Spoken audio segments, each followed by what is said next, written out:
Hello student, आज हम लोग केमिकल काइनेटिक्स रासायनिक गतिकी का रिवीजन करेंगे। रासायनिक गतिकी केमिकल काइनेटिक्स का मतलब आपको समझाया था हमने कि वेग और वेग को प्रभावित करने वाले कारक के बारे में जो अध्ययन करते हैं, उससे संबंधित जो अध्ययन करते हैं वो रासायनिक गतिकी के अंतर्गत आता है। जो वेग है, रासायनिक अभिक्रिया का जो वेग है, रेट जिसको हम लोग बोल रहे थे, उसके आधार पर तीन तरह की अभिक्रियाएँ होती हैं। कुछ ऐसे अभिक्रियाएँ हैं जो बहुत तीव्र गति से होती हैं, अति तीव्र गति की अभिक्रिया जिसको बोला था हमने वेरी फास्ट रिएक्शन। जो आयनिक अभिक्रियाएँ होती हैं, आयनिक का मतलब होता है कि आयनों के बीच होने वाला अभिक्रिया Na+Cl- ये NaCl जो बनता है या NaCl जो अपघटित होता है, ये अभिक्रिया जो है ये आयनिक अभिक्रिया है और ये अति तीव्र गति से होती है। अति तीव्र का मतलब है वेरी फास्ट रिएक्शन का मतलब है कि जो सेकेंड के फ्रैक्शन में संपन्न हो जाए। उसी तरह से आपको बताया था कि कुछ जो अभिक्रिया है वो मंद गति की अभिक्रिया होती है, वेरी स्लो रिएक्शन। इसमें वैसे रिएक्शन आता है जिसको होने में सप्ताह, महीना, 2 महीना लग जाता है, जैसे लोहे में जंग लगना, इस तरह का। और तीसरा अभिक्रिया बताया था हमने मध्यवर्ती गति की अभिक्रिया। ओ मैडम, पायल कम बजाइए, इसीलिए घर में नहीं वीडियो बनाते हैं।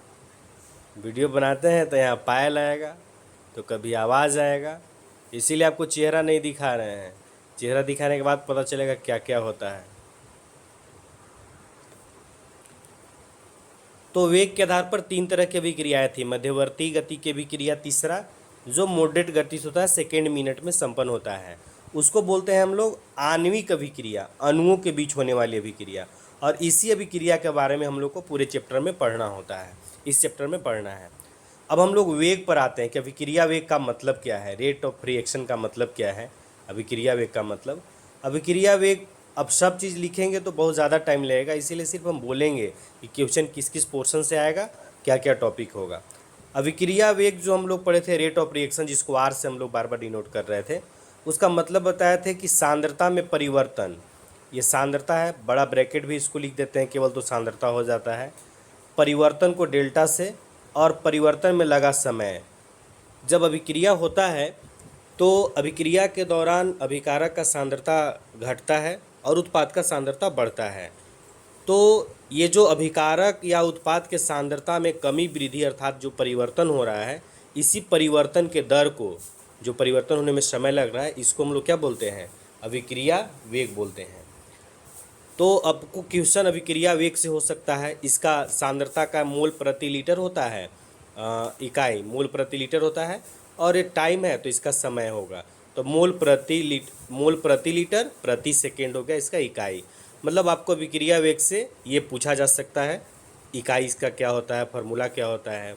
फिर अभिक्रिया वेग बताए थे कि दो तरह से इसको वेग को निरूपित करते हैं, तात्क्षणिक वेग और औसत वेग। तात्क्षणिक वेग औसत वेग दोनों बराबर है, केवल डेल्टा रहता है तो बड़ा परिवर्तन को दर्शाता है, यही औसत वेग होता है। और यदि डेल्टा के जगह पर डी का उपयोग कर दिया हमने तो तात्क्षणिक वेग हो गया। इससे आपको फाइनली प्रश्न यही आएगा, आपको बताया था कि डेल्टा भूल जाना है, केवल डी समझना है, dA/dt। फाइनली मतलब ऐसा समझना है आपको कि dA, ए का ए ब्रैकेट का मतलब क्या हो गया कि ए का सांद्रता है, और डी का मतलब परिवर्तन, परिवर्तन और बटा समय, dt, ये dt।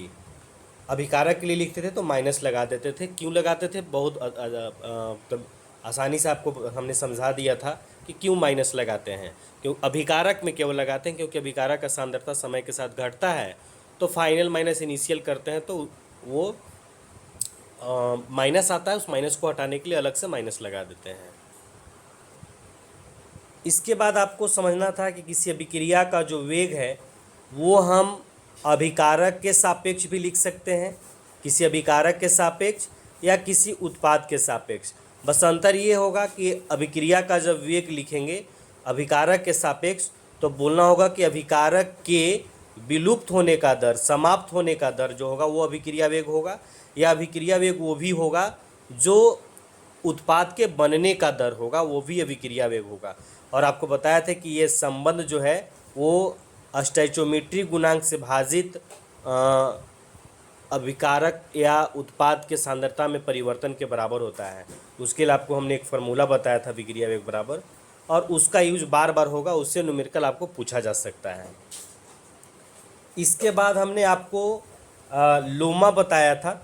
लोमा में लॉ ऑफ मास एक्शन, लोमा में आपको बताया था कि किसी अभिक्रिया का जो वेग है, लोमा जो है वो अभिक्रिया वेग r और उसके सांद्रता के बीच के संबंध को बतलाता है कि इस अभिकारक का जो सांद्रता है वो उसके स्टोइचियोमेट्रिक गुणांक, जो बगल में गुणांक होता है, जैसे अभिक्रिया है a है, बगल में 2 है, प्लस 3b है, ऐसा लिखा हुआ है। तो इस अभिक्रिया का जो वेग होगा वो उसके सांद्रता के स्टोइचियोमेट्रिक गुणांक की बगल वाले गुणांक के घातांक के गुणनफल के समानुपाती होगा सभी अभिकारकों का, ऐसा। इसके बदले में जब वेग r ये नियतांक को, अरे भाई पेज शांत रहो ना, देख रहे हो कि क्लास चल रहा है, ऑनलाइन क्लास चल रहा है, इतना टाइम है, ऐसे शांत रहो। वेग r बराबर हो जाएगा k इंटू ए के पावर 2 इंटू बी के पावर 3, ऐसा। ये हम लोग इसको लोमा कहते हैं, लोमा समीकरण भी इसको कहते हैं। लोमा समीकरण का कुछ उपयोग नहीं है, वेग नियम समझने के लिए सिर्फ हमको ये लोमा पढ़ने की ज़रूरत पड़ती है। तो ये यहाँ के बाद जब आया था एक जो के आया, ये के खास पॉइंट है, बहुत इम्पोर्टेंट है, इससे प्रश्न पूछता है। ये जो के है ये आपका है, के को बोलते हैं वेग स्थिरांक या दर नियतांक, या ये वेग स्थिरांक या दर स्थिरांक, इतना नाम है इसका के का। के को परिभाषित करने के लिए कहना होगा कि इसका सांद्रता 1 हो। सभी अभिकारकों का सांद्रता 1 होगा तो पावर में 2 रहे, 4 रहे, हाथी रहे या घोड़ा रहे, कुछ भी रहेगा, मान 1 हो जाएगा, तो ये दोनों बराबर हो जाएगा। मतलब ये कि वेग स्थिरांक अभिक्रिया वेग के बराबर होता है जब सभी अभिकारकों का सांद्रता 1 हो। वेग स्थिरांक से आपका वो क्वेश्चन हो सकता है कि वेग स्थिरांक क्या है। फिर इसका वेग स्थिरांक का इकाई लिखने का जनरल फार्मूला आपको हमने बताया था, मोल प्रति लीटर के पावर n-1 इंटू प्रति सेकेंड। n अभिक्रिया का कोटि होता था, कोटि पर निर्भर करेगा, ये भी इम्पोर्टेंट है। और k का अभिलाक्षणिक गुण भी बहुत इंपॉर्टेंट है कि किस पर ये निर्भर करता है। आपको बताया था कि ताप पर निर्भर करता है, एक ही अभिक्रिया के लिए भिन्न भिन्न ताप पर इसका मान बदल जाएगा, और यदि भिन्न भिन्न अभिक्रिया और ताप एक ही है तो इसका मान नहीं बदलेगा। ये आपको के से संबंधित प्रश्न जरूर आएगा। जो प्रश्न पूछने का संभावना है वो आप बगल में नोट करते जाइए। जैसे इससे पहले आपको हमने बताया कि आपको अभिक्रिया के प्रकार से एक प्रश्न हो सकता है, वेग से प्रश्न हो सकता है, इकाई वगैरह से हो सकता है, इस वाले पोर्शन से हो सकता है, कैसे अभिक्रिया वेग किसका निकालना होगा, कि अभिक्रिया दे देंगे, बोलेंगे N2 का बनने का दर ज्ञात करें, ऐसे, तो इससे एक प्रश्न हो सकता है। इसके बाद लोमा से कोई प्रश्न नहीं होगा, के से प्रश्न हो सकता है, वेग स्थिरांक से प्रश्न हो सकता है। वेग स्थिरांक का इकाई इस पर निर्भर करता है वो, और इसका भी लाक्षणिक गुण, ये इंपॉर्टेंट बात होगा। इसके बाद आपको अभिक्रिया वेग और वेग स्थिरांक मतलब आर और के में अंतर, ये अंतर भी आपका प्रश्न हो सकता है। दोनों में आपको अंतर लिखना पड़ेगा। इसका परिभाषा लिख देंगे, के का परिभाषा लिख देंगे, फिर आगे लिख देंगे कि आर जो है वो सांद्रता पर निर्भर करता है, सांद्रता पर निर्भर नहीं करता है, ये ताप पर निर्भर करता है, ये ताप पर निर्भर करता है, ये भी ताप पर निर्भर करता है, अभिक्रिया वेग भी ताप पर निर्भर करता है। और अंतर जो लिखवाए थे वो लिख देना होगा आपको, मतलब एक अंतर से भी प्रश्न हो सकता है। वेग स्थिरांक की इकाई में गैसीय के लिए आपको बता दिए थे कि गैसीय अवस्था में जब पदार्थ होता है तो गैसीय अवस्था को दाब के रूप में मापते हैं, तो एटीएम यहाँ होता है, एटीएम के पावर n-1 इंटू प्रति सेकेंड, मतलब मोल प्रति लीटर के जगह पर एटीएम हो जाएगा गैसीय पदार्थ के लिए। ये आप देख लीजिएगा, इकाई यहाँ से भी पूछा जा सकता है, गैसीय अभिक्रिया का भी। इसके बाद हम लोगों ने आगे पढ़ा था, या आगे जो प्रश्न आपको आने वाला है वो प्रश्न आने वाला है वेग नियम से। वेग नियम आपको हमने बताया था कि वेग नियम क्या है। वेग नियम जो है वो अभिक्रिया वेग से संबंधित है, लोमा उसी के लिए पढ़े थे, बस लोमा जैसा ही है। यहाँ जो पावर में होता है वो जरूरी नहीं है कि स्टोइचियोमेट्रिक गुणांक है, यहाँ जो पावर में होता है, मतलब वेग नियम के अनुसार जब समीकरण लिखते हैं तो पावर में यहाँ ज़रूरी नहीं है कि वही होगा जो यहाँ स्टोइचोमेट्रिक गुणांक होगा ये ऐसा जरूरी नहीं होता है, ये वेग नियम के अनुसार है। लोमा के अनुसार होता तो पावर में यहाँ x के जगह a लिख देते, क्योंकि लोमा में स्टोइचोमेट्रिक गुणांक लिखते हैं, और वेग नियम में स्टोइचोमेट्रिक गुणांक नहीं लिखते हैं, वास्तविक गुणांक लिखते हैं। और ये वास्तविक गुणांक का मान जो है यह स्टोइचोमेट्री से भिन्न हो सकता है, तो भिन्न करके एक्स वाई लिख दिए हैं। अभी एक्स वाई क्या हो सकता है, ये मंद पद से निर्धारित होता है, यही आपको मंद पद समझना है। तो वेग नियम के अनुसार बस यही समझना है कि वेग नियम के अनुसार लोमा के अनुसार ही वैसे ही समीकरण लिखना है। बस अंतर यह है कि अभिकारक के सांद्रता के पावर में वो स्टोइचोमेट्री वाला मान नहीं होगा, कुछ अलग होगा। कभी कभी बराबर भी हो सकता है, लेकिन अलग या बराबर दोनों हो सकता है। चलिए, इसके बाद जो आपको प्रश्न आएगा वो आणविकता से आएगा।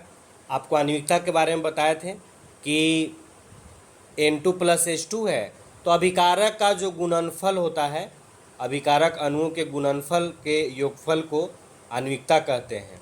ऐसा 3 और 1 यहाँ है 4, इसका आणविकता 4 हो जाएगा। तो आणविकता के परिभाषा से प्रश्न हो सकता है। फिर इसके बाद आपको बताए थे आणविकता के आधार पर दो तरह की अभिक्रिया, सरल अभिक्रिया, जटिल अभिक्रिया। जिसका आणविकता 1, 2, 3 होता है उसको सरल अभिक्रिया कहते हैं, जिसका आणविकता 3 से अधिक होता है उसको जटिल अभिक्रिया कहते हैं। जटिल अभिक्रिया जो है वो फिक्स होता है कि 2 पद में संपन्न होगा या 2 से अधिक पद में संपन्न होगा, लेकिन जो सरल अभिक्रिया है वो 1 पद में संपन्न होगा। ये जो पद है वो पद इम्पोर्टेंट होता है, पद का आपको अपने से लिखना नहीं होता है, पद दिया रहता है। अगर अभिक्रिया 1 से अधिक पद में संपन्न हो रहा है तो जो पद मंद पद होता है उसी से वेग का निर्धारण होता है, इसीलिए मंद पद को वेग निर्धारक पद कहते हैं। वेग निर्धारक पद क्या है? वह पद जो अभिक्रिया वेग का निर्धारण करेगा वेग निर्धारक पद कहलाएगा। ये कौन होता है? मंद पद होता है। वो लिखा रहेगा स्पष्ट, आप केवल आँख खोल दीजिएगा तो आपको दिखाई दे देगा, ऐसे मंद लिखा रहेगा। ये मंद जो है ये होता है मंद का मतलब क्या हो गया कि वेग निर्धारक पद, उसी से वेग का निर्धारण होता है। इसके बाद आपको कोटि से प्रश्न आएगा, आणविकता के बाद कोटि से प्रश्न आएगा। कोटि में कोटि क्या है? एकदम सिंपल सी बात है कि वेग नियम के अनुसार यदि अभिक्रिया वेग लिखा हुआ है R बराबर K इंटू A के पावर 2 और B के पावर कुछ नहीं मतलब 1, तो इस अभिक्रिया का जो कोटि है 2 + 1 3 हो जाएगा। यही परिभाषा है इसका। लेकिन कोटि निकालने का तरीका आपको 3 बताए थे हम, ऐसे जनरली 4 होता है, चौथा बाद में आया था, 3 लगातार हमने बताया था। सबसे पहला आसान है कि आपको ऐसे दे देगा, वेग नियम के अनुसार समीकरण दे देगा, इससे सबसे आसान है। पावर को जोड़ देना है, ये अंधा भी कर देगा। आप तो बहुत अच्छे हैं आँख से। तो 2 + 1 3 हो जाएगा कोटि। और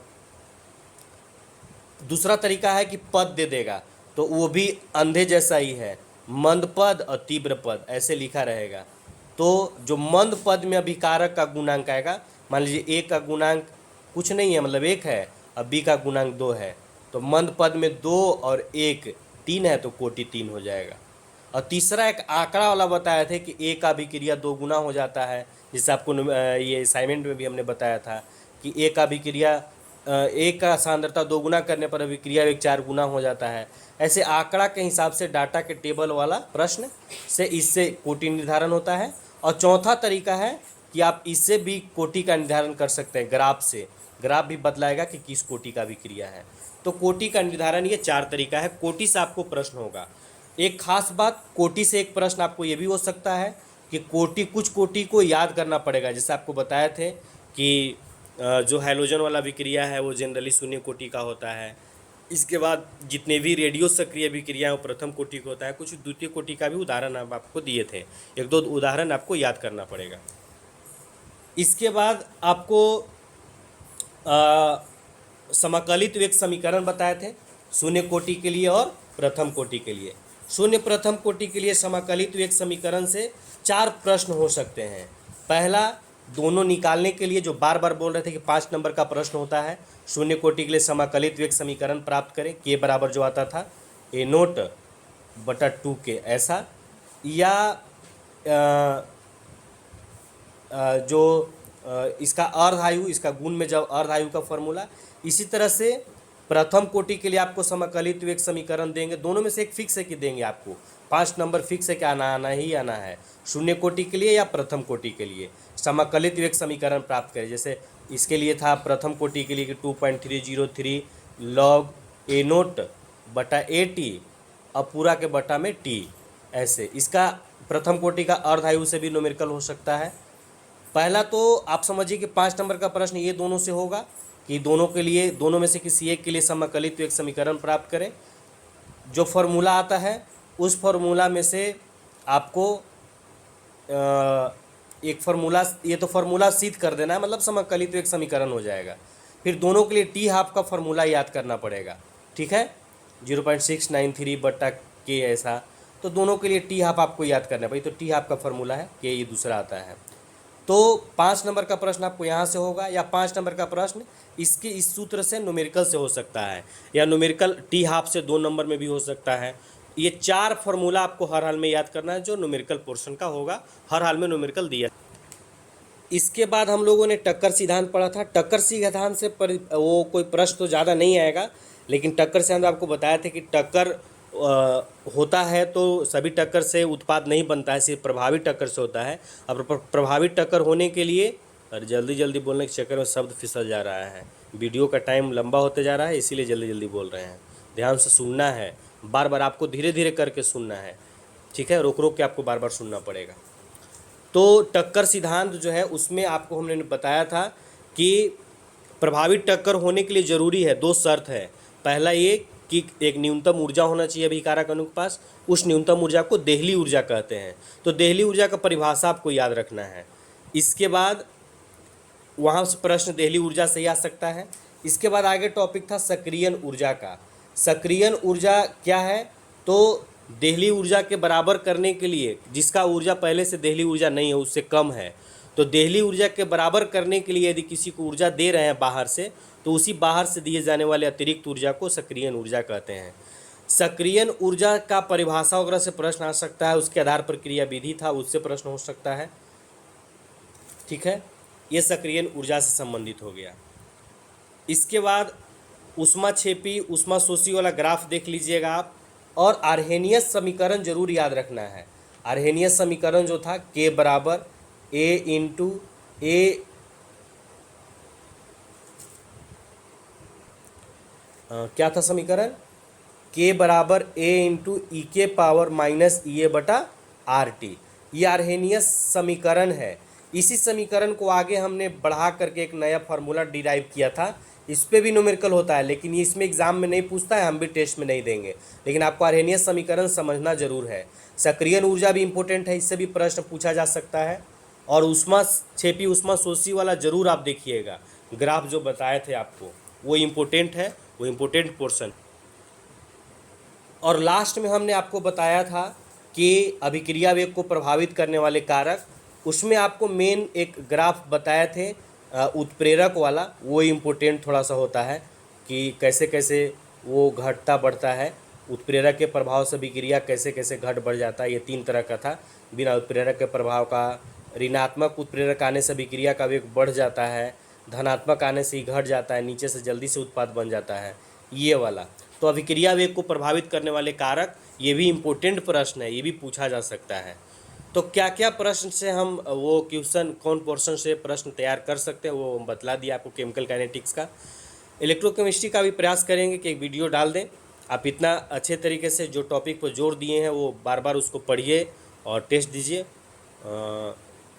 वीडियो अभी तो ऐसे बना रहे हैं, आपको फेस टू फेस बनाएंगे। आज अचानक वो कोचिंग में नहीं बन पाया तो मजबूरी में रूम पर बनाना पड़ा, ठीक है। बहुत बहुत धन्यवाद।